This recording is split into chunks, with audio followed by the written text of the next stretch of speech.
Começou a maratona de provas da Univ. A primeira prova já aconteceu ontem, foi a prova de Rio Verde. E aí eu já vou trazer questões aqui para a gente analisar, né? Vamos analisar algumas questões aqui. Renato, por quê, né? Analisar questões dessa prova de Rio Verde, né? Se eu vou fazer o campus de Goianésia, de Lusiânia, né?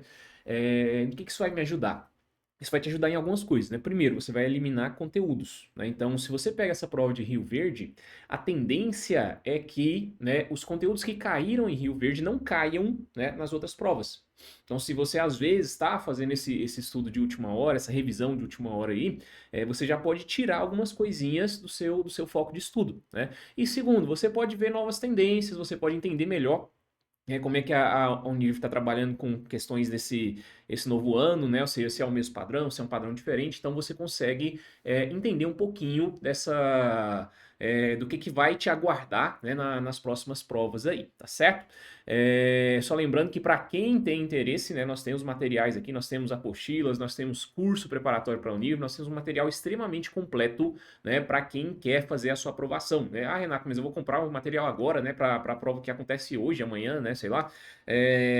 Talvez não seja o mais indicado, né? Talvez o mais indicado seja para você comprar, caso você não passe agora e queira fazer uma preparação para o final do ano, né? Tem alguma coisa aí no seu material, no seu curso que pode me ajudar agora? Tem.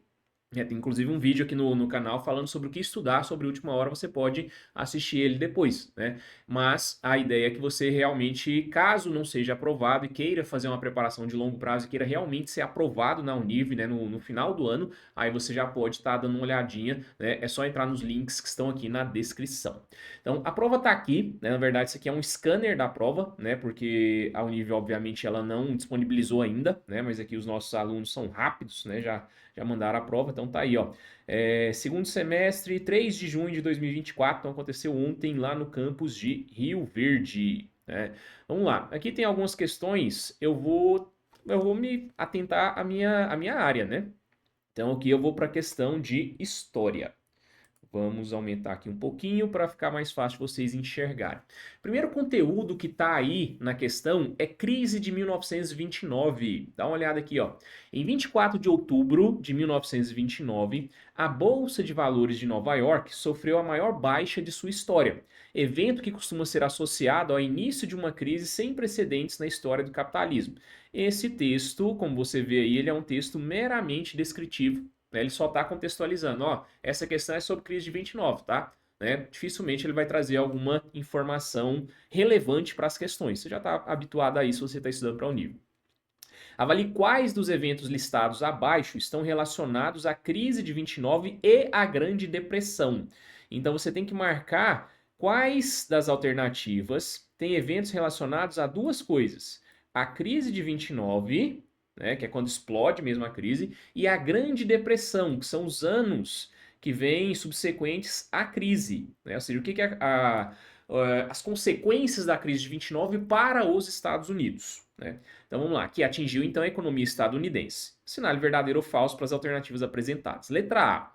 A superprodução da indústria norte-americana, crescendo além das necessidades dos mercados interno e internacional, foi um dos fatores responsáveis pela crise. Verdadeiro, né? A crise de 29 ela é uma crise de superprodução.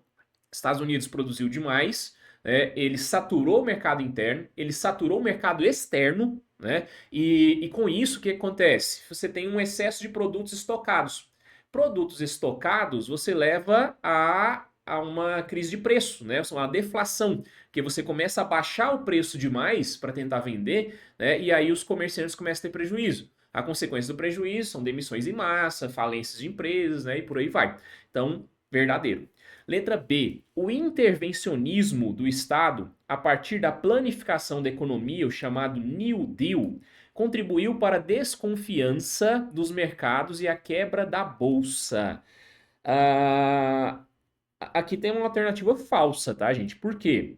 Se você analisar aqui, ó, o que acontece? O intervencionismo do Estado, que é o New Deal, ele é uma medida tomada pelo governo dos Estados Unidos pós-crise. Então, tipo assim, entrou em crise, né? Por quê? Por causa do liberalismo, por causa da superprodução. Então, o Estado vai lá, interfere na economia e começa a controlar. Então, o New Deal ele é uma medida de contingência que é feita após a crise para tentar não deixar ela ficar mais grave, tentar amenizar, né? Então, não é o New Deal que faz, né, a quebra da bolsa. Na verdade, ele vem em consequência da quebra da bolsa. Beleza? Letra C.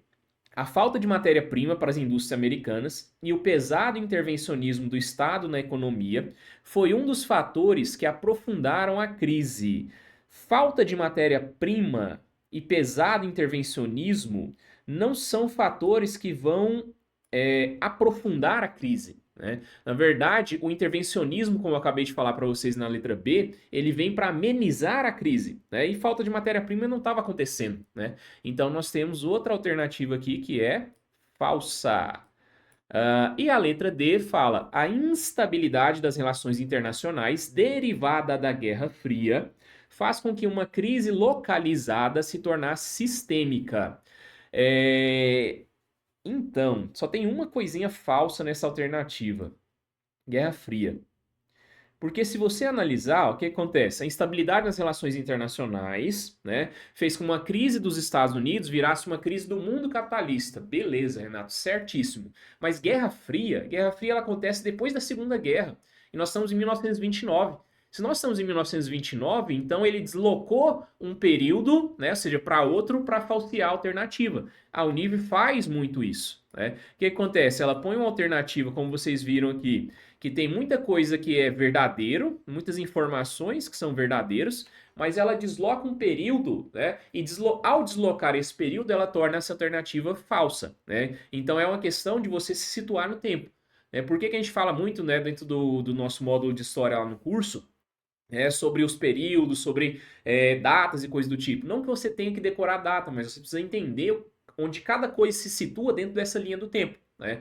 E aí a Guerra Fria ela está deslocada aqui, então, portanto, é falso. Beleza? Então, questãozinha fácil. Na minha visão aqui, para quem tinha um conteúdo tranquilo ali de crise de 29, já conseguiu matar as alternativas bem, bem de boa, né? Você fez a prova e aí? Bota aí nos comentários se o seu gabarito está batendo com o meu, para a gente saber, né, como é que foi aí as suas respostas, se você tem dúvida em alguma dessas alternativas aí. Vamos dar uma olhadinha na 6 também, vamos aproveitar e meter bala aqui, né? Enquanto você está descansando aí, a gente já começa a fazer outra questão. A Constituição Federal Brasileira de 1988, né, a última Constituição, inclusive a Constituição atual, né, ampliou a noção de patrimônio cultural, ao reconhecer a existência de bens culturais de natureza material e imaterial. Com efeito, em seus artigos 215 e 216, reconhece a inclusão do patrimônio a ser preservado pelo Estado em parceria com a sociedade, dos bens culturais que sejam referência dos diferentes grupos formadores da sociedade brasileira. Trouxe aqui um texto bem bacana, né? Na verdade, trouxe até algumas informações interessantes aqui que normalmente a Unir não traz, né? Ou seja, ajudou a definir o que é um patrimônio cultural, o que é um patrimônio, né, de natureza material e imaterial, né? Ou seja, então é um texto que foi um pouco mais além do que a Unir costuma ir, né? Pode ser um novo padrão aí, né? Identifique quais das ideias abaixo concluem de maneira verdadeira ou falsa sobre bens culturais e patrimônios de natureza material e imaterial. Olha a letra A. Os bens culturais podem contribuir para promover a valorização e o respeito à diversidade cultural e à criatividade humana. Verdadeiro, né? O que acontece? Quando você pega, né, bens culturais, ou seja, coisas que foram produzidas dentro de uma determinada cultura, de um determinado povo, o que vai acontecer? Você está, de certa forma, como ele diz aqui, ó, promovendo a valorização e o respeito à diversidade cultural. Então, no momento que eu trago um objeto que foi produzido por uma determinada sociedade indígena, por exemplo, né, sei lá, 200 anos atrás, 300 anos atrás, eu estou levando o conhecimento disso a mais pessoas, né, e promovendo a valorização daquilo. Então, verdadeiro. É até uma questão bem interpretativa, né? Ou seja, a Unirv aqui deu uma inovada, né? A gente está sempre batendo na tecla que a Unirv ela vai seca, né, nos conteúdos. Essa questão aqui ela está dando uma inovada. Já vamos prestar atenção nisso. A gente vai analisar, eu vou analisar todas as provas, tá, gente? De segunda a sexta, né? Ou seja, todas as provas eu vou analisar, né? Então a gente vai ver, vai perceber se isso é um novo padrão da Unirv ou se isso aconteceu só nessa questão aqui. Vamos lá. Os bens culturais de natureza material podem ser cidades históricas ou sítios arqueológicos, ou bens individuais, tais quais móveis, quadros, acervos fotográficos ou outros. Bem culturais, né, de natureza material. Material podem ser cidades históricas ou sítios arqueológicos. Ah, sim, né, na medida que a gente está falando de objetos, né, de coisas que estavam presentes nessas cidades, nesses sítios aí, sim, né? E bens tais quais quadros, acervo fotográfico, outro, né? Então, se eu estou falando de bens de natureza material, sim, né? Ou seja, me parece uma alternativa verdadeira, né? Por conta disso daí. Acervo fotográfico, é um bem material. Móveis, bem material. Quadros, né? Ou seja, também. Então, independente disso ser, vamos dizer assim, coletivo ou individual, ele entra como um bem material, né? Letra C. O patrimônio imaterial é transmitido de geração a geração, sempre recriado pelas comunidades e grupos em função de seu ambiente, de sua interação com a natureza e de sua história. Ah, essa palavrinha aqui, ela é problemática, gente. A alternativa, ela tá bem verdadeira, né? Ou seja, o patrimônio imaterial, normalmente ele é transmitido de geração a geração, né? Ou seja, são as ideias, são as histórias que são contadas, né? Ou seja, isso vai, de certa forma, ajudando ali a você recriar, né, as coisas e tal. O problema é que é só essa palavrinha sempre. Será que a Univ botou um pega aqui? Patrimônio imaterial é transmitido de geração a geração, sempre recriado pelas comunidades e grupos em função de seu ambiente, de sua interação com a natureza e de sua história.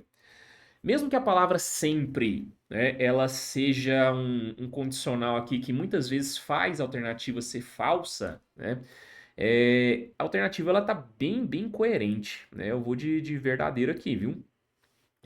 É. Pode ser que haja um peguinho aqui, mas eu não tô conseguindo enxergar esse peguinho não, gente. Porque se eu olho aqui, né, que ele é recriado pelas comunidades em função do ambiente, interação com a natureza e de sua história, é, me parece que ele cercou todas as coisas que poderiam ajudar nessa recriação. Então, vamos de verdadeiro.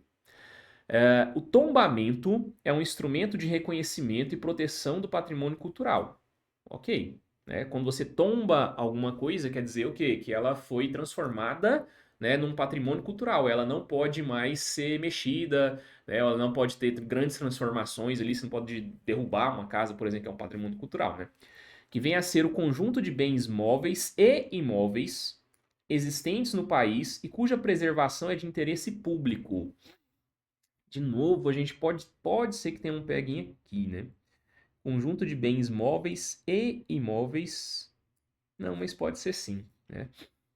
Existentes no país e cuja preservação é de interesse público. Sim, né? Ou seja, o patrimônio histórico ele é de interesse público, né? Pode ser bens móveis, pode ser bens imóveis, né? Então, temos outra alternativa que é verdadeira. Essa questão 6, como eu falei para vocês, ela fugiu um pouco do padrão, né? Se você olhar a questão 5, é padrãozinho nível todinho, né? Ou seja, ó, pá, seco, né? A questão 6 ela já trouxe mais, né, um texto mais informativo, já trouxe coisas mais interpretativas, né? Ou seja, de mais leitura, né? E, inclusive pode ter esses peguinhas exatamente por conta dessas coisas que eu falei para vocês, né? Mas, né, me parece aqui que temos 4 alternativas verdadeiras, tá certo? Então, basicamente, a gente fez essa análise aqui, vimos uma questão mais seca, estilo NIV, vimos uma questão um pouco inovadora, né? Vamos analisar as próximas provas também, para a gente ver se esse padrão se mantém, se esse padrão não se mantém, né? E para quem adquiriu o nosso curso hoje, né, lembre que você tem um ano para usufruir. Então, se você compra ele agora, você vai poder estudar algumas coisinhas ali, né? Ou seja, mais relevantes ali de última hora, vai poder fazer toda a sua preparação de segundo semestre para passar lá no final do ano. E caso você não passe, você ainda pode usar o nosso curso, né, para passar no meio do ano que vem. Ah, Renato, mas e aí? Né? Ou seja, esse material desse ano vai servir para o ano que vem? Sempre o nosso curso é atualizado. Né? Então, por que que a gente analisa as provas agora? Para ver se houve mudança de padrão, se houve alguns conteúdos, né, que não eram cobrados e agora passaram a ser. se houve alguma alteração ali, né? Quando sai o edital, a gente faz a renovação do curso de novo, né? Então o curso está sempre atualizado, tá certo? Então espero que tenha ajudado vocês. Por hoje é isso, né? Muito obrigado e até a próxima.